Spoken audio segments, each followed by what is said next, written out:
Important topic है Urdu Hindi controversy. Interview के point of view से भी और जो पीपीएससी का रिटर्न है उसके पॉइंट ऑफ व्यू से भी अभी भी 2022 में 23 में वो इस टॉपिक को छोड़ता नहीं है। और मैंने मैक्सिमम कोशिश की है, चूँकि इस टॉपिक में से क्वेश्चन आना ही आना है, तो मैंने मैक्सिमम कोशिश की है कि ना किसी भी आस्पेक्ट से आपका ना क्वेश्चन मिस ना हो। और आगे ये जिस तरह मज़ीद जॉब्स आ रही हैं, एंटी करप्शन की जॉब है, असिस्टेंट SNGAD है, मिनिस्टीरियल कोटा है और ये तहसीलदार की भी हैं, तो आपको ना कोई और सोर्स ना ढूंढना पड़े तैयारी के लिए। इस हिसाब से मैंने ना टॉपिक को कवर किया है। आपने पहले भी देखा होगा इस टॉपिक को, लेकिन इंशाल्लाह जब आज पढ़ेंगे ना तो आपको फील होगा कि ना काम हुआ है। अच्छा जी, सबसे पहले हमारा MCQs है Urdu is amalgamation of which languages. तो ये अरेबिक, पर्शियन, टर्किश और हिंदी, ये सारी लैंग्वेजेस का ये अमलगम है, इनका मजमूआ है, इनका मिक्सचर है उर्दू। फिर ये इंटरव्यू में भी क्वेश्चन पूछ लिया जाता है कि उर्दू किस लैंग्वेज का वर्ड है। तो ये टर्किश लैंग्वेज का वर्ड है और इसका मतलब लश्कर होता है। तो उर्दू को लश्करी लैंग्वेज भी कहा जाता है। अच्छा जी, फिर MCQs आता है कि वो कौन सी पर्सनैलिटी है जिसने इम्पॉर्टेंट सर्विसेज परफॉर्म की हैं for development and protection of Urdu. तो वो सर सैयद अहमद ख़ान की पर्सनैलिटी है, जिन्होंने 1857 के बाद ही, ये तो बाद में स्टार्ट हुआ है ना उर्दू हिंदी कंट्रोवर्सी, तो इन्होंने 1857 यानी जंग आज़ादी के बाद से ही जब भी उर्दू पर कोई हरफ आया है तो इन्होंने डिफेंड किया है उर्दू को हमेशा से। तो sir Syed Ahmad Khan was the personality who performed valuable services for development and protection of Urdu.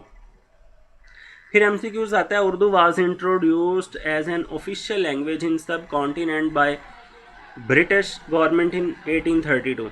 अब यहाँ MCQs होता है ब्रिटिश गवर्नमेंट और मुगल्स, ये वो तो ब्रिटिश गवर्नमेंट, क्योंकि ब्रिटिश के पास ही है। जो मुगल्स हैं वो तो पेंशनर के तौर पे एक्ट कर रहे हैं, वो तो खुद सरकार से पेंशन ले रहे हैं।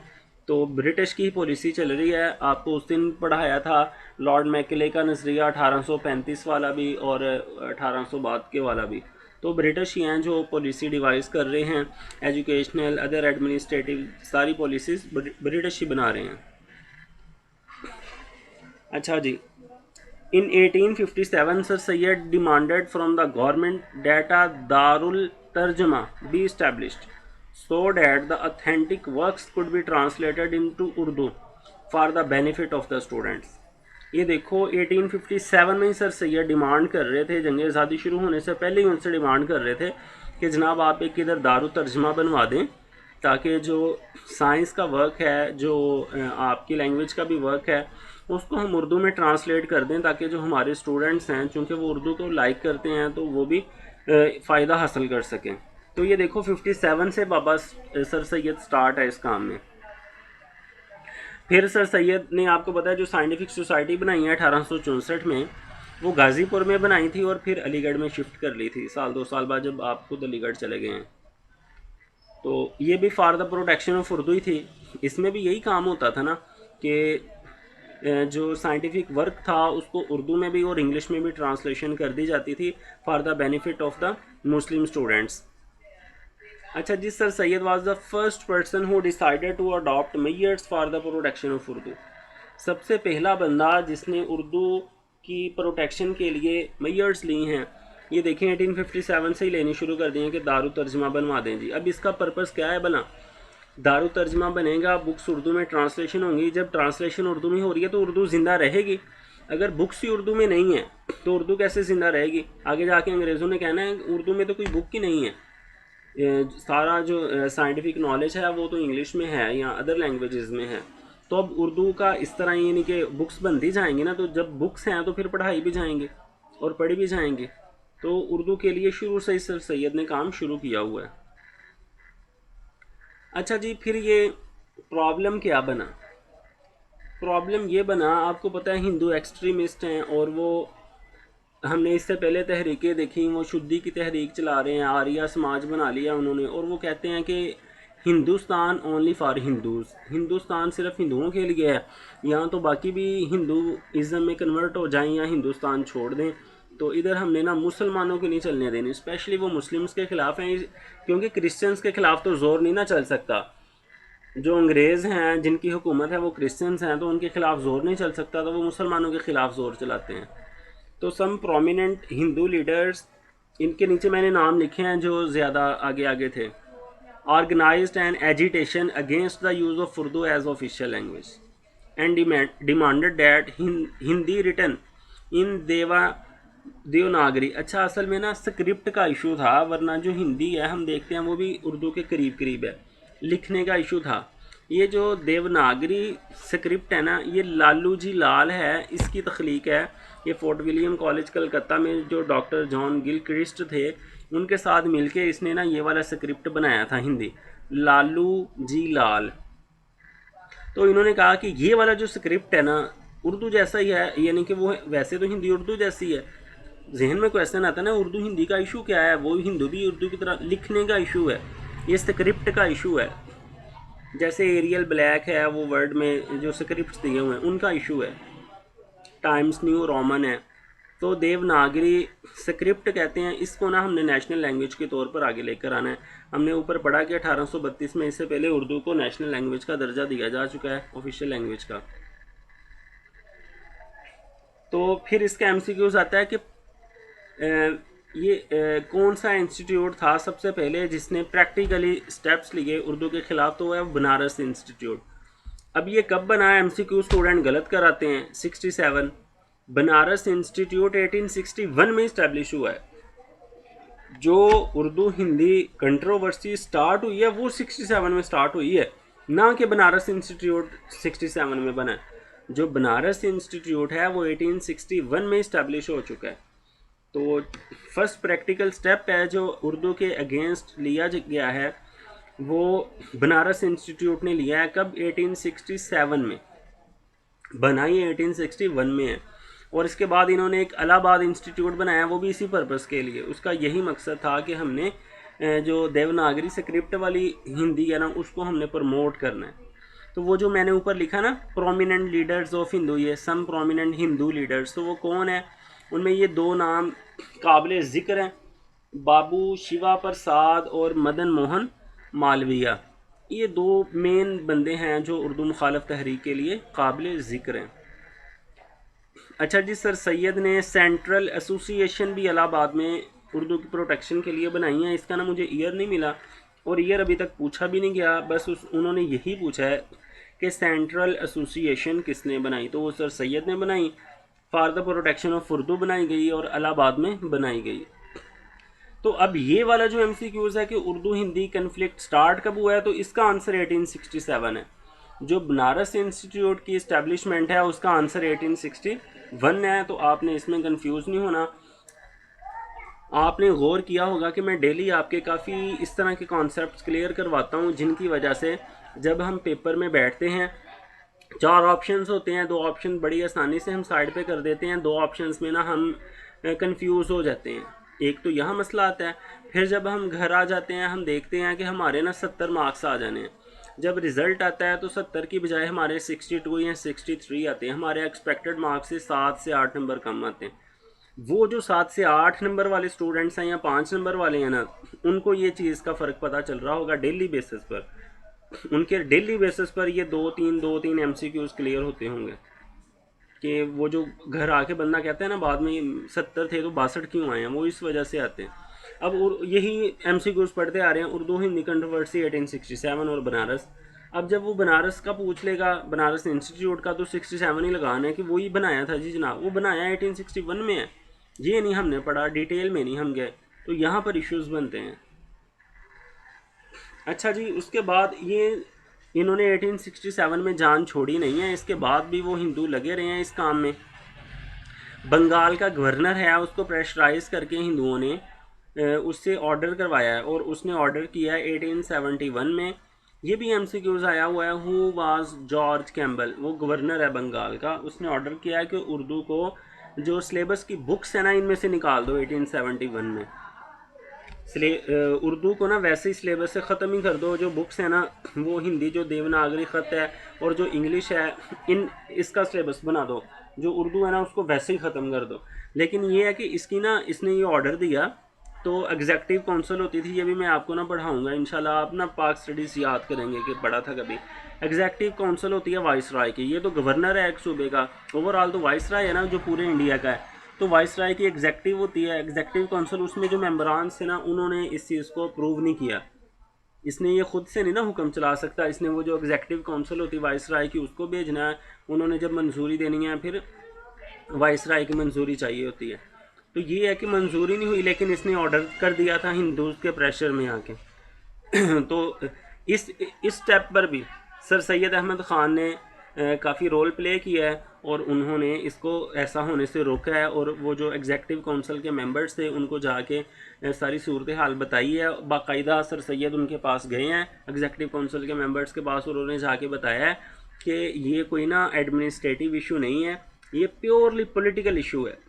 तो सिर्फ ये प्रेशर में आके जो George Campbell governor of Bengal हैं, ये जस्ट ये सारे पॉलिटिकल इश्यूज़ हैं। जिस तरह अभी ये केसेस जितने भी बन रहे हैं आपके सामने गवर्नमेंट के, ये जो पकड़ दकड़ हो रही है पॉलिटिकल केसेस है ना, ये ओरिजिनल केसेस हैं। तो इस तरह सर सैयद ने समझाया जाके उनको कि जनाब इसको प्रूव ना कर देना, ये नहीं, ये कोई फ़ायदे वाली चीज़ नहीं है, ये तो पॉलिटिकल कन्फ्लिक्ट है आपस में दो कौमों का, तो आप इसको प्रूव ना कर देना। तो सर सैयद ने हर जो पॉइंट है, हर स्टेप है, हर मौका है, उस पर उर्दू को डिफेंड करने की पूरी कोशिश की है। तो यहाँ भी सर सैयद की कोशिशों से ये जो जॉर्ज कैम्बल का ऑर्डर है इसकी मंजूरी नहीं हो सकी।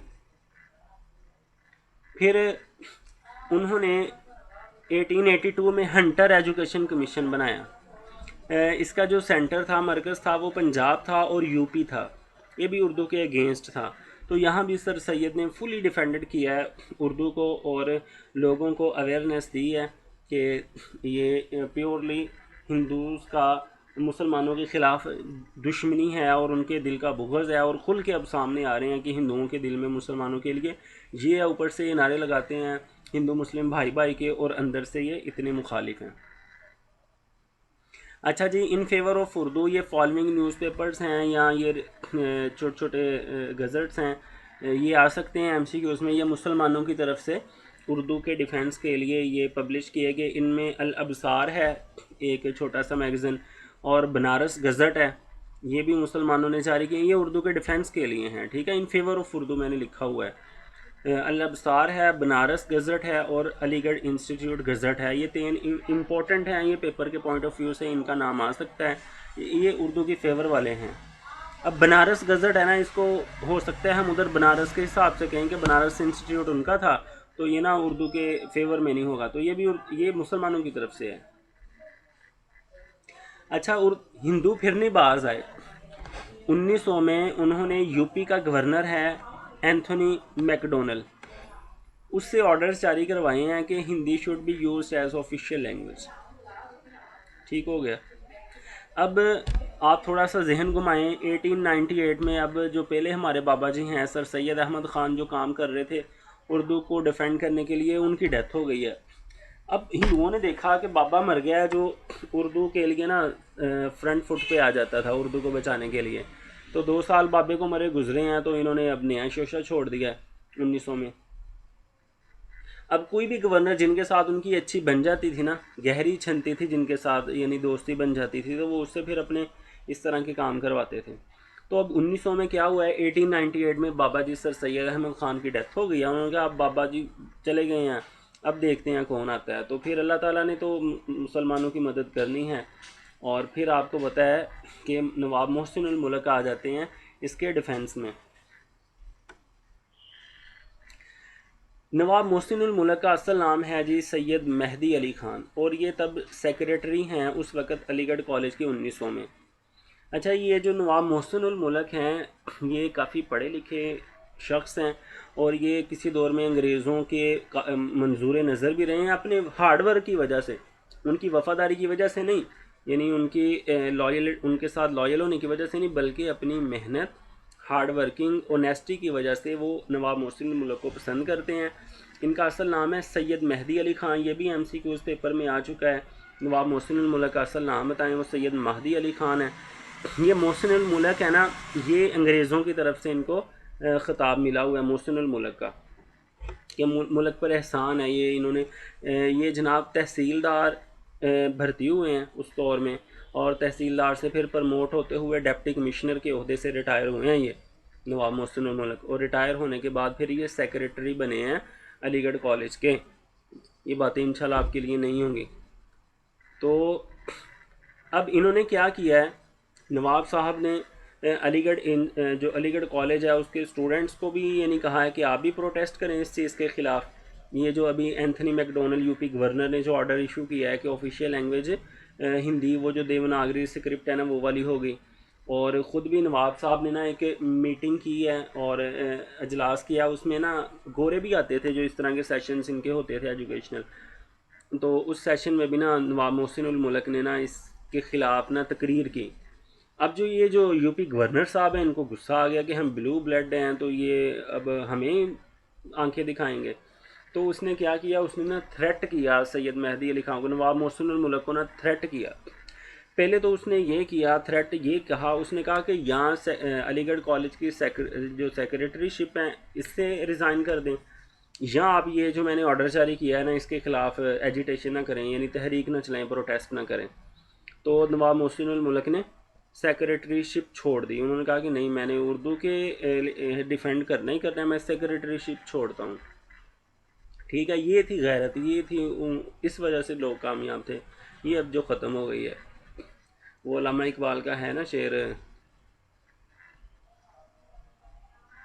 बातल से दबने वाले ए आसमां नहीं हम, 100 बार कर चुका है तो इम्तिहान हमारा।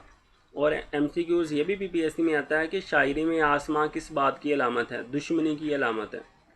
बातल से दबने वाले ए आसमां नहीं, आसमां से मुराद दुश्मनी होता है शायरी में, कि दुश्मन हम डरने वाले नहीं हैं, 100 बार कर चुका है तो इम्तिहान हमारा। और दूसरा अल्लामा इकबाल साहब का जो शेर है कि ए तायरे लाहूती उस रिज्क से मौत अच्छी, जिस रिज्क से आती हो परवाज़ में कोताही। वो पड़ी है सेक्रेटरीशिप, मैंने नहीं लेनी सेक्रेटरीशिप, मैंने उर्दू को डिफेंड करना है। और दूसरी फिर उसने ये किया, जब इन्होंने छोड़ दी ना सेक्रेटरीशिप, तो उसने फिर अंग्रेज़ों से कहलवा के जो आपको टाइटल मिला हुआ था ना मोहसिन उल मुल्क का, वो भी वापस ले लिया कि आप आइंदा ये टाइटल नहीं यूज़ कर सकते, हम वापस लेते हैं। तो आपने कहा ठीक है जी, ले लो वापस। ये दुश्मनी में यानी कि क्यों आप ख़िलाफ़ हुए हैं मेरे ऑर्डर के। तो इन 19 तो नवाब मोहसिन उल मुल्क इस्टेब्लिश उर्दू डिफेंस एसोसिएशन, ये भी MCQs आता है। उर्दू डिफेंस एसोसिएशन किसने कायम की, नवाब मोहसिन उल मुल्क ने कायम की। In protest against the biased decision, उन्होंने कहा ये जो डिसीजन आपने लिया है ना यूपी गवर्नर साहब, ये बाइस्ड है, इसमें ये तो प्योर हिंदुओं की तरफदारी कर रहे हैं आप इसमें। Along with the students of Aligarh college, ये भी MCQs आता है कि किस कॉलेज के स्टूडेंट्स ने प्रोटेस्ट किया in favour of Urdu, Aligarh college के स्टूडेंट्स ने। अच्छा जी, गवर्नर ने ना डेबर कर दिया, मना कर दिया कि नवाब साहब को from using the title of Mohsin ul Mulk on 19 अक्टूबर। ठीक है, 19 अक्टूबर 1900 को उन्होंने कहा जनाब फिर आपने ये जो सपोर्ट अगर नहीं छोड़नी ना उर्दू की तो हम वापस लेते हैं। हमने कहा ले लो। Governor also forced Nawab Sahab to resign from secretaryship of Aligarh, और आपने रिज़ाइन कर दिया, ये लो पड़ी, ले लो सेक्रेटरीशिप। फिर अंजुमन तरक्की उर्दू भी आपने कायम की है अलीगढ़ में 1903 में, ये भी MCQs आते हैं। अंजुमन तरक्की उर्दू किसने कायम की, नवाब मोहसिन उल मुल्क ने कायम की। कब की है जी, 1903 में। कहाँ की है, अलीगढ़ में। 1917, ये MCQs आता है कि 1917 में किस पॉलिटिकल लीडर ने डिक्लेयर किया कि Hindi was the only language capable of becoming the national language of India. तो ये मोहनदास करमचंद गांधी, ये जो गांधी है ना, इसने 1917 में ये कहा था कि सिर्फ हिंदी लैंग्वेज में ही ये पोटेंशियल है कि वो इतने बड़ा जो मुल्क है ना इंडिया, उसकी नेशनल लैंग्वेज बनने की अहल है। ठीक हो गया, तो ये Urdu Hindi controversy complete topic. उसके बाद हमारे पास है जी सैयद अमीर अली।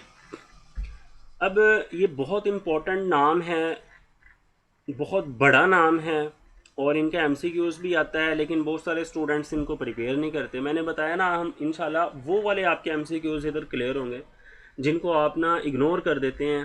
पेपर दे उधर जब बैठते हैं तो जहन में होता है, घर आके नहीं आप तैयार करते, आप इस चीज़ को देखते नहीं हैं। तो सैयद अमीर अली, आप जनाब बंगाल में पैदा हुए 1849 में। इंतहाई इंटेलिजेंट बंदे हैं जी, बहुत तेज़ आईक्यू लेवल है इनका, बहुत ज़्यादा इंटेलिजेंट हैं, प्रूडेंट हैं, वाइज हैं। आप जनाब स्कॉलरशिप पर एडमिशन होता है आपका इंग्लैंड में एलएलबी में, तो आप ब्रेस्टर बनकर 1873 में वापस आते हैं। 19 साल की उम्र में आप एमए हिस्ट्री कर लेते हैं। यहाँ 16 साल की उम्र में मैट्रिक होता है ना, आपने 19 साल की उम्र में एमए कर लिया है, अंदाज़ा कर लो इधर। और फिर आपका उधर एडमिशन हो जाता है, स्कॉलरशिप पे आप इंग्लैंड चले जाते हैं, वहाँ से बैरिस्टर बनकर वापस आते हैं और कलकत्ता में प्रैक्टिस स्टार्ट कर देते हैं। आपका ये अब MCQs आया हुआ है, जो पास पेपर पढ़ते हैं या जो अपीयर होते हैं उनको पता है कि कलकत्ता हाई कोर्ट के फर्स्ट मुस्लिम जज कौन है। तो आप हैं सैयद अमीर अली। कलकत्ता हाई कोर्ट में आपसे पहले कोई भी मुस्लिम जज नहीं लगा। 1890 में आप कलकत्ता हाई कोर्ट के पहले मुस्लिम जज बने। फिर नेक्स्ट आपके MCQs आता है first Indian member of the judicial committee of the Privi council. इनकी ये हाई अदालत होती थी ना, प्रीवी काउंसिल, तो इनकी जो जुडिशल कमेटी है उसका मेंबर पहला इंडियन, ओवरऑल इंडियन किसी भी मज़हब का हो तो वो आप पहले बंदे हैं इन 1909। आप यूके में ही आपकी डेथ होती है, ठीक है, 1928 में।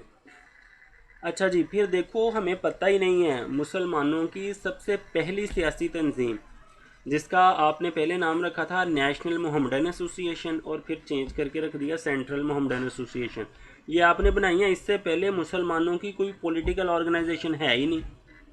इतना बड़ा नाम, इतना बड़ा नाम और इतना बड़ा काम मुसलमानों की। और अच्छा, बहुत सारे स्टूडेंट ना इसको जो सर सैयद की है ना एजुकेशनल मोहम्मडन उसके साथ ना इसको कंफ्यूज कर जाते हैं। एजुकेशनल मोहम्मडन एसोसिएशन है ना जो उसकी सर सैयद की 1886 वाली, उसके साथ कंफ्यूज कर देते हैं स्टूडेंट्स।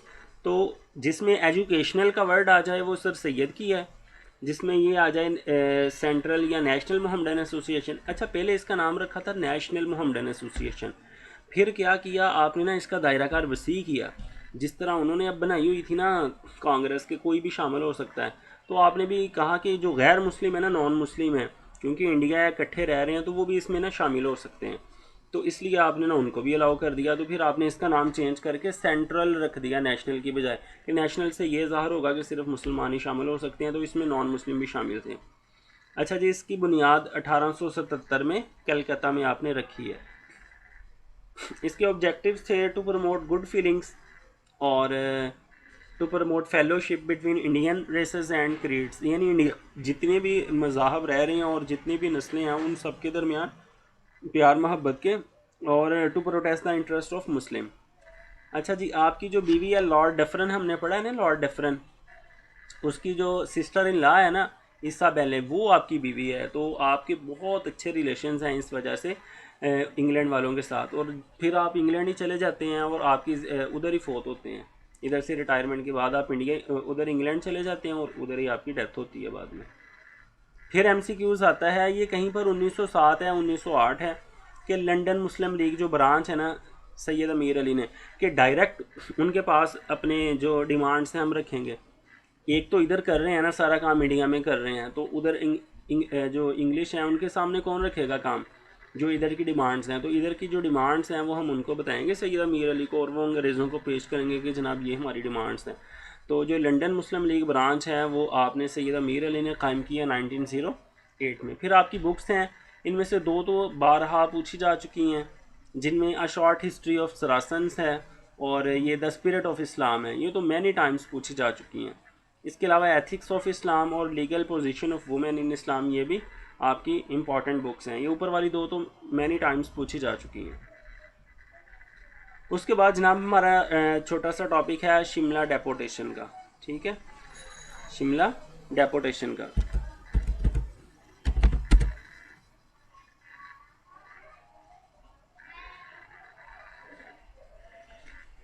नवाब मोहसिन उल मुल्क ने देखा कि 1885 में उन्होंने बना ली है अपनी कांग्रेस, और 1892 में जब उन्होंने एक्ट पास किया 1892 वाला, तो उसमें उन्होंने अपने मुतलका इस्लाहात ले ली हैं। तो हम इस्लाहात कैसे लें, हमें भी तो आईनी इस्लाहात चाहिए ना। जो कॉन्स्टिट्यूशनल रिफॉर्म्स हैं हमें भी चाहिए, हमें भी जॉब्स चाहिए, हमें भी यूनिवर्सिटीज़ चाहिए, हमें भी रिप्रेजेंटेशन चाहिए, हमें भी पॉलिटिकल सीट्स चाहिए। तो हम कैसे बात करें, हम क्या करें? तो नवाब साहब क्या करते हैं, नवाब साहब चूँकि सेक्रेटरी रह चुके हैं ना अलीगढ़ कॉलेज के, तो अलीगढ़ का जो प्रिंसिपल है ना आर्क बोल्ट, उसको आप लेटर लिखते हैं कि जनाब किसी तरीके से ना वाइस राय से हमारी मुलाकात करवा दें। 6 अगस्त 1906 को आप लेटर लिखते हैं। तो वो फिर आगे बात करता है, जो वाइस राय का सेक्रेटरी होता है उससे कहता है कि जनाब वो मेरे दोस्त ही हैं मोहसिन मुल्क साहब, तो प्लीज़ वाइस राय साहब से ना टाइम ले दें, उन्होंने मिलना है अपने काम के लिए। तो वो टाइम सेक्रेटरी टाइम दे देता है। वो जब प्रिंसिपल साहब को बताता है तो प्रिंसिपल साहब फिर मोहसिन मुल्क को इन्फॉर्म करते हैं कि जनाब टाइम मिल गया। अब यहाँ पर इतना इंपॉर्टेंट एमसीक्यूज़ है, पूरा पंजाब खप गया और उनको ये एमसीक्यूज़ का आंसर नहीं मिला। सारे लोग उसको कह रहे थे ढाका। तो ये उसकी प्रिपरेशन कर रहे हैं। अब जब उधर से यानी मुस्बत जवाब मिल गया ना कि हाँ जनाब ठीक है आप मिलने आके, तो अब जो प्रिपरेशन कर रहे हैं कितने लोग जाएंगे, कौन जाएगा, उनके सामने डिमांड्स क्या रखनी है, ये वाले सिलसिले का, ये शायद फूड वाला या 23 में फूड वाला पेपर हुआ, इसमें उसने पूछा हुआ था कि वो वाला इजलास कहाँ हुआ है, 15-16 जो सितंबर वाला इजलास है ना वो कहाँ पर हुआ है। सारे ढाका लगा के आए हैं। मैं खुद ढाका लगा के आया हूँ, मैं अब क्या कहूँ, मैं खुद ढाका लगा के आया हूँ। मेरे पास 12 बुक्स हैं पाकिस्तान अफेयर्स की और उनमें से सिर्फ एक में 12 पढ़ी हैं मैंने और एक में ये चीज़ लिखी है, वरना ये चीज़ लिखी नहीं है कि तैयारी आपने शुरू की। हम करते हैं ना प्रेजेंटेशन तैयार करनी हो, यूनिवर्सिटी से प्रेजेंटेशन मिल जाए, असाइनमेंट मिल जाए, तो अब तैयार कर रहे हैं कि वाइस राय बहुत बड़ा बंदा है उसके साथ मिलना है, तो कौन कौन जाएगा, क्या डिमांड्स रखेंगे। तो वो वाला सेशन उसने सितंबर का पूछा हुआ था, कहाँ हुआ है, तो वो लखनऊ में हुआ है जनाब। वो मेरा अपना ये गलत है, ये असिस्टेंट फूड कंट्रोलर में था मुझे लगता है। ठीक हो गया। ये सितंबर वाला जो सेशन है नवाब मोहसिन मुल्क साहब ने ही करवाया है और ये कहाँ हुआ है, लखनऊ में हुआ है। तो सर आगा ख़ान सोइम, ये सोइम भी याद करना है, ये 3 है, ये टाइटल है। असल नाम इनका सुल्तान मोहम्मद शाह। ये जो अहले तशी है ना उनके जो इस्माइली फ़िरका है ना उसके सरबराह हैं। तो ये इनका टाइटल चलता आ रहा था सर आगा ख़ान।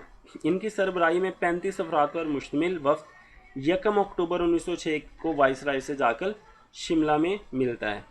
और इसके बाकी जो पर्पसेस वगैरह हैं ये वो हम कल डिस्कस करेंगे। अभी हमारी मीटिंग एंड होने वाली है। तो